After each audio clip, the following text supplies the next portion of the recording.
Hello and welcome to self development. मेरा नाम है संकेत और आज हम बात करेंगे कि किस तरह से हम अपनी लाइफ में अच्छी हैबिट्स को ला सकते हैं और बुरी हैबिट्स को निकाल सकते हैं।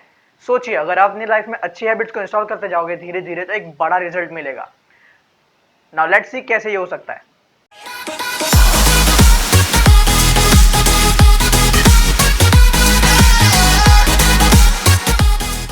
सबसे पहले ये देखते हैं कि हैबिट्स होती क्या है। जब भी हमारी हमारे तरफ एक पर्टिकुलर सिचुएशन आती है और हम एक्शन लेते हैं, तो हम जब भी उस सिचुएशन के अकॉर्डिंग बार बार सेम एक्शन लेते हैं तब वो हमारी हैबिट बन जाती है। और ये पॉसिबल, इसको समझने के लिए एक बेस्ट एग्जांपल है एक कैट का। एक एक्सपेरिमेंट हुआ था जिसमें कैट और फिश को एक बॉक्स के अंदर रखा गया था। बॉक्स के बीच में एक बॉल भी थी जिसका ओपन और क्लोज होने का बटन सिर्फ कैट के पास में था। जब कैट को उस बॉक्स में रखा गया तब उसको फिश की स्मेल आ रही थी। वो फिश को खाना चाहती थी, तो उसके लिए वो ढूंढ रही थी किस तरह से फिश तक पहुंच सके। बहुत ढूंढने के बाद में उसे पता चला कि उस बटन को प्रेस करने के बाद वो बॉल खुल जाएगी और वो फिश खा सकती है। जब ये एक्सपेरिमेंट पहली बार हुआ था तब फिश को ऑलमोस्ट 120 सेकंड्स मिले थे, ये पता चला, मतलब ये समझने के लिए कि उस बटन को दबाने के बाद वो बॉल खुल जाएगी और फिश खा सकती है। और second time 90 seconds, third time 60, और ऐसे करते करते करते कम हुआ और ये धीरे धीरे होगा कि एवरेज बन गया 3 to 4 सेकंड्स। और ये कैट की एक हैबिट बन गई। जब भी कैट उस सिचुएशन में आती थी, जब एक बॉल होता था उसके सामने और वो एक बॉक्स के अंदर होती थी, तब वो एक बटन ढूंढती थी कि जब वो उसको दबा देगी तो वो ये एक्सपेक्ट करती थी कि बटन दबाने से वो बॉल खुल जाएगा। तो ये धीरे धीरे करके उसके हैबिट्स में आ गया। सिमिलरली हमारे साथ भी ऐसा ही होता है। जब भी हम कोई पर्टिकुलर सिचुएशन के अकॉर्डिंग एक्शन लेते हैं और बार बार सेम एक्शन लेते हैं और उसी तरह से हमको रिजल्ट भी अच्छे से इफेक्टिवली मिलते हैं, तो ये हमारी हैबिट बन जाती है। और अब देखते हैं कि किस तरह से हमारी हैबिट्स, अगर हम अपना हमारी लाइफ में छोटी छोटी हैबिट्स को ऐड कर दे, अच्छी अच्छी हैबिट्स को ऐड कर दे, तो किस तरह से एक बहुत बड़ा रिजल्ट मिल जाता है। इसका एक रियल लाइफ एग्जांपल है ब्रिटिश साइकिलिंग का। 1908 ईयर से बाद तक के 100 साल तक एक भी मेडल नहीं मिला था ब्रिटिश साइकिलिंग को, और ये बहुत बुरी बात थी। पर उन्होंने इंप्रूव किया कैसे? 2003 में जब वो हारे थे तब उन्होंने एक नया कोच हायर किया जिनका नाम था डेव बेल्सफोर्ड। डेव बेल्सफोर्ड बहुत अच्छे कोच थे। जब वो आए थे वहां पर ट्रेनिंग लेने के लिए, तब उन्होंने सबसे पहले 7 दिन तक के लोगों को ऑब्जर्व किया, सारे प्लेयर्स को ऑब्जर्व किया, उनकी डेली हैबिट्स, हर छोटे से छोटे एक्टिविटी को नोट किया।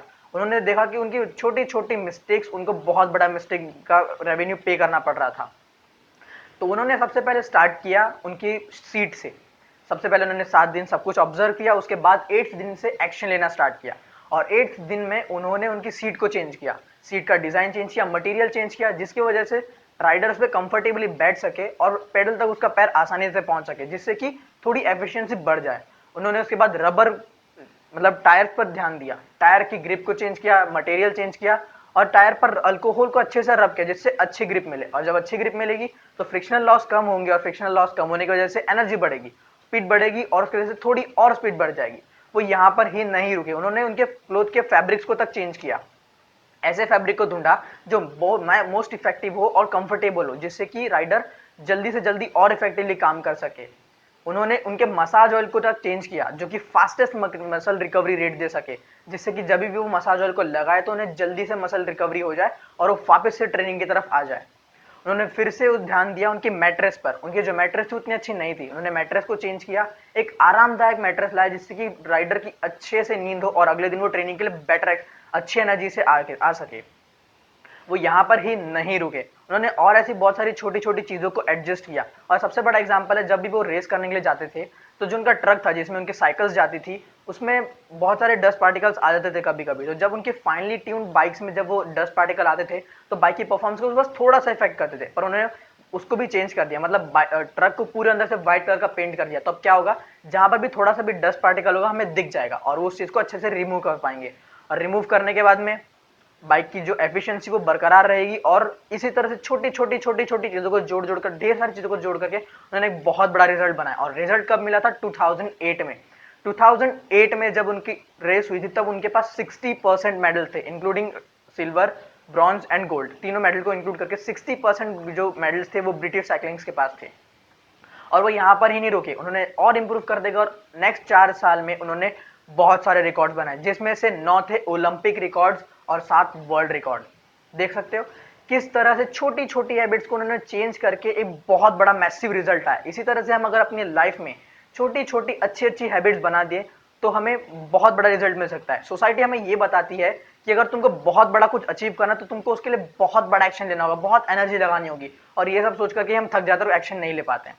तो इसीलिए सबसे पहले हमारे को ये समझना होगा कि हमें एक्शन लेना है, पर छोटे छोटे डेली बेसिस पे बहुत सारे एक्शन लेना है, मतलब बहुत सारे छोटे छोटे एक्शंस लेना है, जिसकी वजह से बहुत बड़ा एक्शन क्रिएट होगा और हमें बहुत बड़ा रेवेन्यू मिलेगा। इस चीज को और अच्छे से समझने के लिए अब हम एग्जांपल देखते हैं आइस का। सपोज आप एक रूम में बैठे हो और उस रूम में एक टेबल और चेयर है, आप चेयर पे बैठे हो और टेबल पे एक आइस क्यूब रखा हुआ है। रूम का टेम्परेचर सपोज -10 डिग्री सेल्सियस है और हर एक घंटे में रूम का टेम्परेचर -1 डिग्री से कम होता है। ठीक है, तो जब भी आप एक घंटे के बाद देखोगे तो बर्फ में आपको कोई भी चेंज नहीं दिखेगा, आइस क्यूब जैसा का वैसा रहेगा।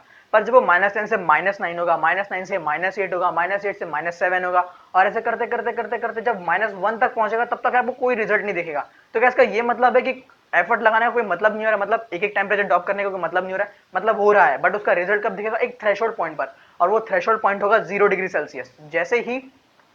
जैसे ही जब हम 0 डिग्री सेल्सियस पर आएंगे तो वैसे हमें रिजल्ट दिखने लगेगा। जो आइस है वो धीरे धीरे करके वाटर के रूप में ट्रांसफॉर्म होने लग जाएगा। तो क्या इसका ये मतलब है कि स्टार्टिंग से कोई इफेक्ट ही नहीं हुआ, कोई मतलब ही नहीं था -10 से -9 आने का? नहीं, मतलब था, बट वो दिख नहीं रहा था। जब वो एक थ्रेशोल्ड पॉइंट पर आया तब हमें वो रिजल्ट दिखने लगा। सिमिलरली जब भी हम किसी चीज की तरफ एफर्ट लगाते हैं तो हम यही सोचते हैं कि हमें पहले एक्शन में हमें एफर्ट मतलब रिजल्ट मिल जाना चाहिए, पर एक्चुअली वो होता नहीं है। एक थ्रेशोल्ड पॉइंट होता है जहां पर आके हमें एक्शन दिखने लग जाता है, हमारे एक्शंस का हमें रेवेन्यू मिलता है, हमें आउटकम मिलता रहता है, हमें एक्शन और रिजल्ट दिखता है, रिमार्केबल रिजल्ट होता है। तो उसी तरह से हम पहले बार में हार जाते हैं, बट इस तरह से हमें हारना नहीं है।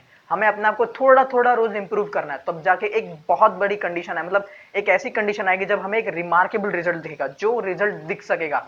और फिर जब आप इसको कंटिन्यू करोगे, सपोज जब वो 0 डिग्री सेल्सियस से 1 होगा, फिर 1 2 होगा, 3 4 5 6, ऐसे करते करते जब थोड़ा थोड़ा करके बढ़ता जाएगा, तब एक पॉइंट आएगा जो एकदम फटाक से वो आइस से वाटर बन जाएगा। सिमिलरली आपको रुकना नहीं है। हम पहले ही रुक जाते हैं और ये सोचते हैं कि पहले ट्राई में हमें कुछ नहीं मिल रहा, सेकंड में कुछ नहीं मिल रहा, थर्ड में कुछ नहीं लगा, तो फोर्थ में हम क्या एक्सपेक्ट कर ले। बट ये गलत चीज है। आपको बने रहना है आपके डेली इंप्रूवमेंट के साथ में, तब जाके आपको एक रिजल्ट मिलेगा जो कि रिमार्केबल होगा। और आप जब आप इसको कंटिन्यू करते जाओगे तो एक ग्राफ ऐसा ऊपर जाता हुआ दिखेगा, जिसमें एक आपको थोड़ा सा ही एफर्ट लगाना होगा और वो बहुत ज्यादा रिजल्ट दे देगा। Similarly with the case of bamboo, bamboo हम देखते हैं कि 6 हफ्ते में ही इतने से इतना बड़ा हो जाता है, छोटे से लेकर के एकदम 9 फीट 11 फीट ऊंचा हो जाता है। पर क्या वो सिर्फ 6 हफ्ते में होता है? नहीं, उसके पहले वो 5 साल तक के जमीन के अंदर एक बहुत बड़ा रूट का कनेक्शन बनाता है, जो कि उसको बहुत ज्यादा स्ट्रॉन्ग बनाता है कि वो 6 हफ्ते में ही इतना बड़ा रिजल्ट दे देता है। उसके पहले के 5 साल क्या वेस्ट हो जाते हैं? नहीं, वो 5 साल अपनी रूट्स बना रहा होता है। सिमिलरली हमें भी अपने आप को थोड़ा थोड़ा रोज इंप्रूव करना है, तो एक बहुत बड़ा रिजल्ट दिखेगा। हम सोचते हैं कि हमें गोल सेट करना चाहिए, तो हम गोल सेट करते हैं। तो क्या गोल सेट सर करना सही है? Let's see. जब हम गोल सेट करते हैं तब हम सोचते हैं कि फॉर एग्जाम्पल जब हम क्लास 10th में होते, तब हम ये सोचते हैं कि 10th क्लास क्रॉस कर लूंगा, उसके बाद 11th में जाऊंगा, तब आराम से रहूंगा, बस 10th क्लास तक का मेरा गोल है, इसको कंप्लीट करना है, उसके बाद मैं खुश रहूंगा। और हम उस पर्टिकुलर पीरियड ऑफ टाइम में अपनी हैप्पीनेस को छोड़ देते हैं। फिर जब हम 10th क्लास क्रॉस करते हैं तब पता चलता है यार कॉम्पिटेटिव एग्जाम्स आएंगी, हमें 12th बोर्ड भी क्रैक करना है, हम 12th बोर्ड को गोल बना लेते हैं, फिर से अपनी हैप्पीनेस को छोड़ देते हैं और फिर उसी रेस में भाग जाते हैं। और जब उस रेस में भाग जाते हैं, 12th क्लास तक पहुंचते हैं और फिर कॉम्पिटेटिव एग्जाम को क्रैक करते हैं, तब हमें पता चलता है कि यार अब तो हम कॉलेज लाइफ में आ गए, हमें थोड़ा बहुत एंजॉय भी करना है, पर उसके साथ पढ़ाई भी करनी है। और हम फिर से अपनी हैप्पीनेस को छोड़ देते हैं और पढ़ाई में लग जाते हैं, क्योंकि हमें अच्छी जॉब चाहिए होती है। जब कॉलेज में होता तब ये सोचते हैं कि जॉब मिलने के बाद हम खुश रह पाएंगे, पर एक्चुअली में ऐसा भी नहीं होता है। जॉब मिलने के बाद में लाइफ पूरी तरह से चेंज हो जाती है और बॉस आपको काटने को दौड़ता रहता है और आपको बस बॉस से बचने के लिए भागता रहना पड़ता है। अब बात करते हैं गोल्स और लॉन्ग टर्म प्रोग्रेस की। जब हम सोचते हैं कि इस गोल को क्रॉस करने के बाद हम सेटिस्फाइड हो जाएंगे, तो जब हम उस गोल को कंप्लीट कर लेते हैं तब हम वहां पर रुक जाते हैं। और वेयर एज अगर हमारी हैबिट्स रहेगी खुद को थोड़ा थोड़ा इंप्रूव करने के, तो गोल अचीव होने के बाद में भी हम खुद को थोड़ा थोड़ा थोड़ा थोड़ा इंप्रूव करते रहेंगे और एक बहुत बड़ा रिजल्ट मिल जाएगा हमें, और हमें पता भी नहीं चलेगा कि कब हम वहां से वहां पहुंच गए। सिर्फ इस छोटी छोटी आदत की वजह से अपने आप को थोड़ा थोड़ा रोज इंप्रूव करना है। तो क्या इसका ये मतलब है कि गोल सेट करना ही नहीं चाहिए, मतलब goal set waste of time है? नहीं, गोल डायरेक्शन के लिए बहुत अच्छा है। जब तक आप गोल सेट नहीं करोगे आपको डायरेक्शन पता नहीं चलेगा और आपके माइंड में क्लैरिटी नहीं होगी कि आपको जाना किस डायरेक्शन में है। तो सबसे पहले इंपॉर्टेंट ये है कि गोल सेट करिए सिर्फ डायरेक्शन के लिए, बस सिर्फ गोल ही सब कुछ नहीं है, क्योंकि गोल्स के बहुत सारे डिसएडवांटेजेस भी है, जैसे कि हमने अभी देखा। अगर गोल सेट कर ले तो हमारी लॉन्ग टर्म हैप्पीनेस छूट जाती है, हमारा प्रोग्रेस छूट जाता है और बहुत सारी ऐसी दिक्कतें आने लग जाती है। पर गोल के लिए हमको सिर्फ डायरेक्शन के लिए रखना है, हमें अपने आप को डेली इंप्रूव करना है। नाउ लेट्स सी, हमें कुछ चीज चाहिए होती है तो हम उसकी तरफ किस तरह से अप्रोच करते हैं। हमारा अप्रोच होता है आउटकम, प्रोसेस, आइडेंटिटी। मतलब हम सबसे पहले ये सोचते हैं कि हमें क्या मिलने वाला है, आउटकम हमें क्या मिलने वाला है। हम सबसे पहले वो डिसाइड करते हैं, सबसे पहले ख्याल में वही सोचते हैं कि हाँ हमें अब ये मिलने वाला है, हमें वो मिलने वाला है, बट ये गलत है। उसके बाद हम ये सोचते हैं कि हाँ अब ये सब मिलने वाला है, अब इसके लिए हम क्या प्रोसेस लगाएंगे। तो हम ये सोचते हैं कि हाँ हमें ये मिलने वाला है, ये हमारी प्रोसेस होने वाली है, और जब हम इस चीज़ को कंटिन्यू करेंगे तो हम एक बन जाएंगे। पर ये टोटली रिवर्स मेथड है, आपको उल्टा सोचना है। मतलब आपको सबसे पहले अपने अंदर बिलीव होना चाहिए कि हाँ मैं खुद ये हूँ, एट प्रेजेंट मोमेंट मैं ये हूँ, और उसके बाद आपको प्रोसेस लेना पड़ता है। फिर जब आप प्रोसेस लोगे तो आउटकम तो आना ही है। फॉर एग्जाम्पल, सपोज किसी को स्मोकिंग छोड़नी है, अगर उसको किसी ने सिगरेट ऑफर की तो वो ये बोल सकता है, वो सबसे पहले ये बोलेगा कि यार नहीं मुझे स्मोकिंग क्विट करनी है, अब यहाँ पर ये बोल देगा। और सेकंड टाइम अगर वो ये भी बोल सकता है कि नहीं यार मैं स्मोकर नहीं हूँ, मैं सिगरेट नहीं लेता। आप देख रहे हो सिर्फ वर्ड्स का डिफरेंस है, पर उस चीज के कारण एक बहुत बड़ा डिफरेंस आता है उसके बिलीफ में। वेयर एज फर्स्ट सेंटेंस में वो अभी भी ये मान रहा है कि वो स्मोकर और सिगरेट छोड़ रहा है, तो स्मोकर की तो यही आइडेंटिटी होती है कि वो सिगरेट लेगा, तो और जब वो सिगरेट लेगा तभी वो खुश रह पाएगा। पर सेकंड केस में वो ये सोचा कि मैं स्मोकर हूं ही नहीं, मैं स्मोकिंग करता ही नहीं, मैं सिगरेट क्यों पीऊंगा, वो वैसे ही खुश है। अपनी आइडेंटिटी को चेंज करने से हमारी प्रोसेस भी अपना चेंज हो जाती है, और जब प्रोसेस चेंज होती है तब आउटकम तो आना ही आना है। फॉर एक और एग्जांपल देखते हैं जिम का। सपोज कोई एक जिम में जाता है, उसको पतला होना है, वो जिम में जाकर के बहुत मेहनत कर रहा है, वो सोचता है यार मुझे पतला होना है, मुझे पतला होना है, मुझे पतला होना है।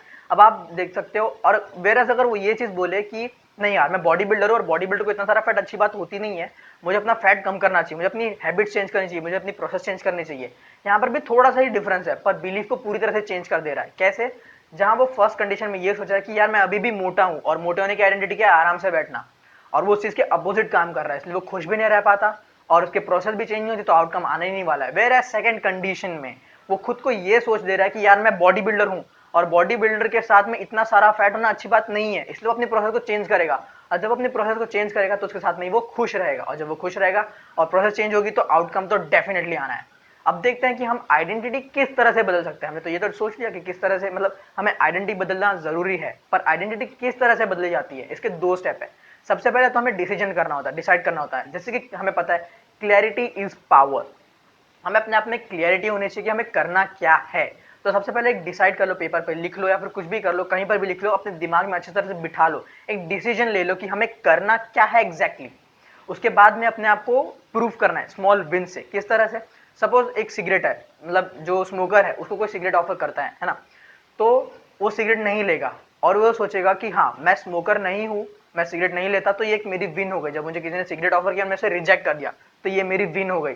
वैसे ही अगर जिम वाले कंडीशन में देखा जाए तो वो सोचा है कि मैं बॉडी बिल्डर हूँ और मुझे फैट नहीं चाहिए, और वो हैवी वर्कआउट लगाने लग गया, पूरी मेहनत लगाने लग गया, डेडिकेशन से कर रहा है, और नॉलेज गेन कर रहा है, तो ये उसकी एक विन हो गई। इसी तरह से हम छोटी छोटी विन से अपने आप को प्रूफ करते हैं। तो जब हम इस तरह से अपने आप को प्रूफ करते हैं तो हम एक जीत जाते हैं, और जीतते जीतते जीतते जीतते एक बहुत बड़ा रिजल्ट मिल जाता है। हमें पता भी नहीं चलता कि हम कब छोटी छोटी छोटी छोटी चीजें बदल करके एक बड़ा रिजल्ट आ गया। और फिर जब अपने पास्ट में देखते हैं तब हमें दिखता है कि यार मैं ऐसा था और आज ऐसा हो गया, कितना ज्यादा डिफरेंस आ गया है। यही है प्रोग्रेसिव इनकम, यही है कंपाउंडिंग इफेक्ट। तो चलिए यार, आज की वीडियो में इतना ही। नेक्स्ट वीडियो में हम ये जानेंगे कि किस तरह से इसे अपनी लाइफ में अप्लाई करना है। मतलब हमने देख तो लिया कि आइडेंटिटी चेंज करना है, हैबिट्स को एक्चुअली में कैसे चेंज करना है, हम किस तरह से हैबिट्स बनती है, ये हम नेक्स्ट वीडियो में देखेंगे। सब्सक्राइब कर दीजिए इस चैनल को, और बेल नोटिफिकेशन को ऑन कर दीजिए, ताकि जब भी मैं वीडियो अपलोड करूँ आपको पता चल जाए। Thank you so much. I would say try करते रहो यार, फेल तो हर कोई होता है, पर जीतता वही है, वो always come back with the boom.